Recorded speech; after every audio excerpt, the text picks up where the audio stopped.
Hi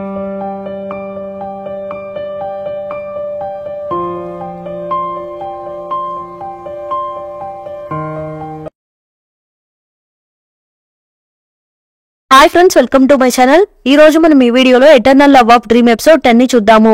ఇప్పుడు episode starting లోనే భూలోకంలో పెద్ద యుద్ధం జరుగుతూ ఉంది. చింటి దోంగ్వా ఇద్దరూ కలిసి బాగా ఫైట్ చేస్తూ ఉన్నారు. అప్పుడు అక్కడికి ఫెంగ్జూ వచ్చి దోంగ్వా కష్టపడి ఫైట్ చేస్తున్నానని గమనిస్తుంది. వెంటనే ఫెంగ్జూ ఒక యుద్ధ వీరుడి డ్రెస్ తీసి వేసుకుని తను కూడా దోంగ్వాకి హెల్ప్ చేస్తూ ఉంది. మధ్య మధ్యలో ఫెంగ్జూ దోంగ్వాని కాపాడడం కోసము తన మంత్రశక్తిని యూజ్ చేస్తూ ఉంది. తన పవర్స్ ని భూలోకంలో యూజ్ చేస్తూ ఉండడం వలన తన పవర్స్ తనకే బ్యాక్ ఫైర్ అయిపోతూ ఉంది. తను బాగా వీక్ అయిపోతూ ఉంది. చింటూ మధ్య మధ్యలో దోంగ్వాని కాపాడుతూ ఉన్నాడు. అలానే ఫెంగ్జూ కూడా దోంగ్వాని కాపాడుతూ ఉంది. ఇప్పుడు దోంగ్వా ఫెంగ్జూని చూసి, నువ్వు నన్ను కాపాడావు, నీ పేరేంటి అని అడుగుతూ ఉంటే, నా పేరు జూ అని ఫెంగ్జూ అంటూ ఉంది. ఇలా ఫెంగ్జూ చింటి ఇద్దరూ కలిసి దోంగ్వాని కాపాడుతూ ఉన్నారు. యుద్ధం ఒక రకంగా కంప్లీట్ అయిపోతుంది. ఆ యుద్ధం ముగిసిన వెంటనే దోంగ్వా సేఫ్ గా ఉన్నారని తెలుసుకుని ఫెంగ్జూ అక్కడి నుండి వెళ్లిపోతూ ఉంది. యుద్ధంలో బాగా గాయాలైన చింటిని చూసి దోంగ్వా థ్యాంక్స్ చెప్తూ ఉన్నారు. వెంటనే చింటి, ఇది నా బాధ్యత, మీరు నాకు థ్యాంక్స్ చెప్పకూడదని అంటూ ఉంటే అది విని అతని సిన్సియారిటీని చూసి దోంగ్వా, ఇక నుండి నువ్వు నేను బ్రదర్స్ లాగా ఉందాము, నేనున్నంత వరకు నీకు ఎలాంటి ఆపద రాకుండా చూసుకుంటాను అనేసి దోంగ్వా అంటూ ఉన్నాడు. ఇక్కడేమో ఫెంగ్జూ బ్యాక్ ఫైర్ అయ్యి హెల్త్ బాలేక బాధపడుతూ ఇంటికి వెళ్తూ ఉంది. ఇంటికి వెళ్ళగానే తన పవర్స్ ని మళ్లీ తప్పించడానికి ధ్యానం చేస్తూ ఉంది. ఇక్కడేమో దోంగ్వా మనల్ని ఎవరో యుద్ధంలో కాపాడాడు, అతను ఇప్పుడు ఎక్కడికి వెళ్లాడో అర్థం కావడం లేదు అనేసి చింటీని పిలిచి, జూ అనే పేరుతో ఎవరైనా మన టీంలో ఉన్నారా వెతకండి అని చెప్తున్నాడు. చింటీ తన టీం అంతా ఎంక్వైరీ చేసేసి ఆ పేరుతో ఇక్కడ ఎవరూ లేరని అంటూ ఉన్నాడు. అది విని దోంగ్వా, వాడు నా ప్రాణాన్ని కాపాడాడు, వాడిని ఎలా అయినా కనిపెట్టి తీరాలని అంటూ ఉన్నాడు.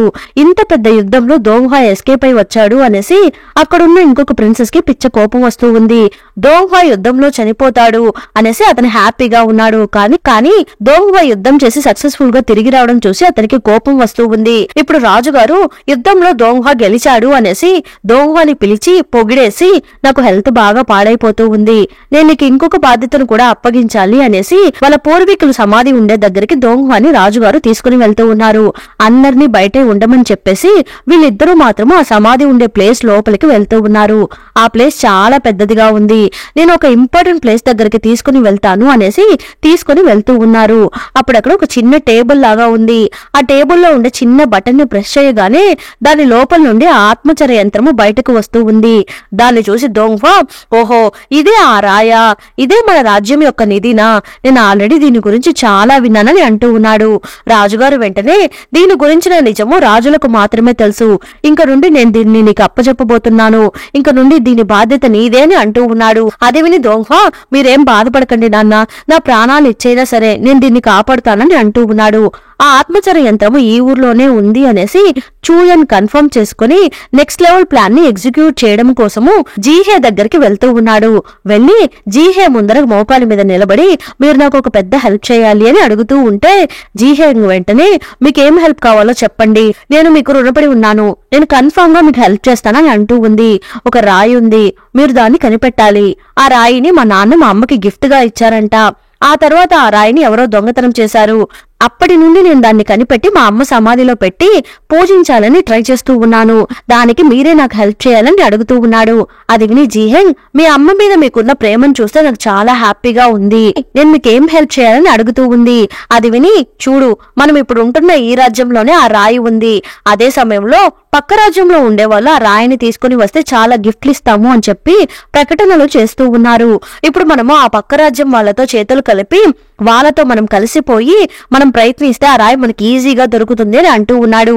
అది విని జీహెంగ్, మీరేం అడిగినా నేను మీకు హెల్ప్ చేయడానికి రెడీగా ఉన్నానని అంటూ ఉంది. ఇక్కడేమో రాజుగారికి చాలా సీరియస్ గా ఉంది.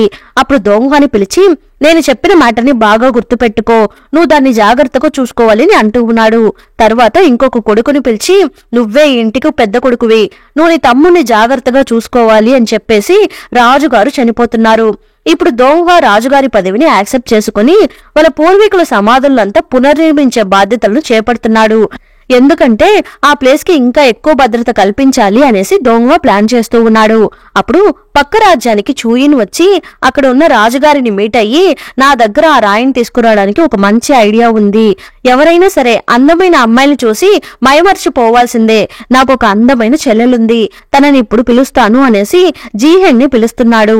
జీహెంగ్ ని చూసి అక్కడున్న వాళ్ళందరూ నిజంగానే ఈ అమ్మాయి అందగత్తెనే అంటూ ఉన్నారు. ఇప్పుడు చూయన్, మీరు ఈ అమ్మాయిని మీ కూతురిగా దత్తత తీసుకుని పక్క రాజ్యంలో ఉండే రాజుగారికిచ్చి పెళ్లి చేయండి. ఈమె మన స్పై లాగా ఉంటూ అక్కడ ఉన్న రహస్యాలన్నిటినీ మనకి చెప్తూ ఉంటుంది అని అంటూ ఉన్నాడు. అది విని రాజుగారు, ముందు వీళ్ళిద్దరిని అరెస్ట్ చేసి లోపల వేయండి, నన్ను చూస్తే పిచ్చివాడిలాగా కనిపిస్తున్నానా అనేసి చూయన్ ని జైల్లో వేసేసి జీహెంగ్ ని మాత్రం ఒక రూమ్ లో బంధించి ఉంచుతున్నాడు. రాజుగారు జీహెంగ్ అందానికి ఫ్లాట్ అయిపోయి నైట్ టైం తన దగ్గరికి వెళ్లి, నేను నిన్ను కూతురిగా దత్తత తీసుకునే బదులు నిన్ను పెళ్లి చేసుకుందామని డిసైడ్ అయ్యానని అంటూ ఉన్నాడు. జీహెంగ్ తనని తాను కాపాడడం కోసము తన తలని స్తంభానికి గుద్దుకొని కళ్ళు తిరిగి పడిపోతూ ఉంది.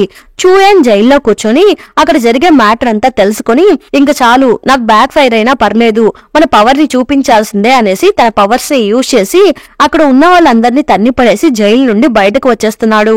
వచ్చి రాజుగారిని మీట్ అయ్యి, నా చెల్లెలి మీద మీకు ఇంత లవ్వా అని అడుగుతూ ఉంటే రాజుగారు వెంటనే మీ చెల్లెలు చనిపోయింది అని అంటూ ఉన్నాడు. అది విని చూయన్, నేను మళ్ళీ నా చెల్లెల్ని ప్రాణాలతో రప్పిస్తే మీరు నేను చెప్పిందంతా నమ్ముతారా అని అడుగుతూ ఉన్నాడు.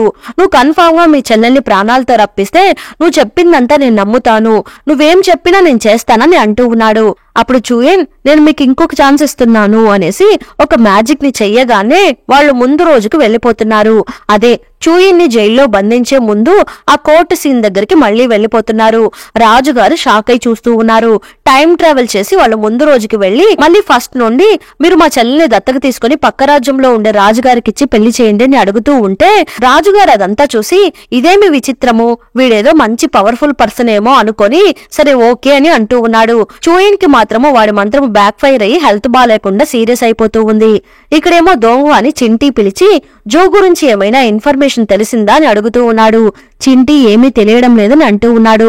దోంగుహా వెంటనే ఎవరైతే అతనిని కనిపెడతారో వాళ్ళకి మంచి గిఫ్ట్ ఇస్తాము అని చెప్పి ప్రకటనలో పేర్కొనండి అని అంటూ ఉన్నాడు. అది విని చింటీ సరే ఓకే అని అంటున్నాడు. అప్పుడు ఇంకొక ప్రిన్సెస్ ఒక అతను ఉన్నాడు కదా, అతను అక్కడికి వచ్చి పక్క రాజ్యంలో ఉండే రాజుగారు వాళ్ళ యువరాణిని మీకు ఇచ్చి పెళ్లి చేయాలని అడుగుతున్నారు అనేసి ఒక నోటీస్ ని దోంగుహాకి ఇస్తూ ఉన్నాడు. దోంగుహా వెంటనే దీని గురించి మీరేమనుకుంటున్నారు అనేసి మిగతా మంత్రులందరినీ అడుగుతూ ఉంటే చింటీ వెంటనే కాస్త ముందుకు వచ్చి, నాకెందుకో ఇందులో వేరే ఏదో ప్లాన్ ఉన్నట్టుగా అనిపిస్తూ ఉంది, మీరు ఈ పెళ్లిని యాక్సెప్ట్ చేయకూడదని అంటూ ఉన్నాడు. అప్పుడు పక్కనున్న ఆ ప్రిన్స్, లేదు, ఇప్పుడిప్పుడే మన రెండు రాజ్యాలకి మధ్య మంచి రిలేషన్షిప్ ఉంటూ ఉంది, ఈ అవకాశాన్ని యూజ్ చేసుకుని ఈ రిలేషన్షిప్ ని ఇంకా కాస్త స్ట్రాంగ్ చేస్తే బాగుంటుంది అని అంటూ ఉన్నాడు.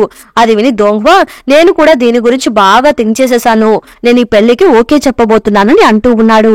అది విని చింటూ వద్దు అని అంటూ ఉన్నాడు. కానీ దోంగ్వా, లేదు లేదు, ఇది మనకి మంచి అవకాశము, దీన్ని మనం యూజ్ చేసుకోవాలని దోంగ్వా అంటున్నాడు. టైం ట్రావెల్ లాంటి చాలా పవర్స్ ని చూయిన్ యూజ్ చేశాడు కాబట్టి చూయన్ కి ఇప్పుడు హెల్త్ అస్సలు బాలేదు. ఇప్పుడు జీహింగ్ చూయన్ ని చూడ్డానికి అక్కడికి వస్తూ ఉంది. అన్నా, అసలు మీకేమైంది అని అడుగుతూ ఉంటే నేను నీకు ఒకరిని ఇంట్రడ్యూస్ చేయాలి అనేసి పక్కనున్న పనిపిల్లని ఇంట్రడ్యూస్ చేస్తున్నాడు. ఆ అమ్మాయి చూడ్డానికి సేమ్ మిన్షు లాగానే ఉంది. తనని చూడగానే జీహింగ్ కి ఏదో గుర్తుకు వస్తూ ఉంది. అప్పుడు అమ్మాయి, నేను మీకు హెల్ప్ చేయడానికి మీతోనే రాబోతున్నానని అంటూ ఉంది.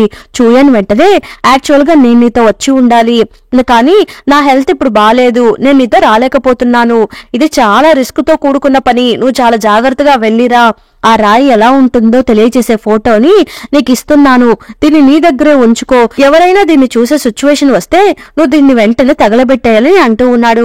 జీహెంగ్ వెంటనే సరే ఓకే, నేను ఇంకా బయలుదేరుతాను అనేసి అక్కడి నుండి బయలుదేరుతూ ఉంటే జీహెంగ్ తో పాటు మిన్షు లాగా ఉన్న అమ్మాయి కూడా తనతో వెళ్తూ ఉంది.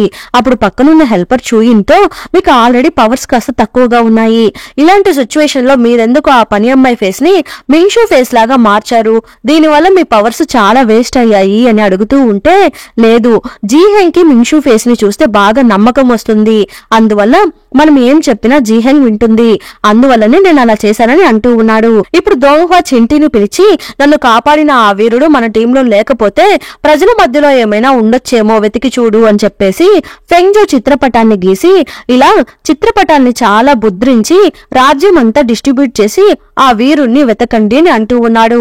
అంతటితో ఎపిసోడ్ ఎండ్ అయిపోయింది. మళ్ళీ నెక్స్ట్ ఎపిసోడ్ లో కలుద్దాం. ఈ ఎపిసోడ్ ఎలా ఉండిందో తప్పకుండా కమెంట్ చేయండి. Thanks for watching.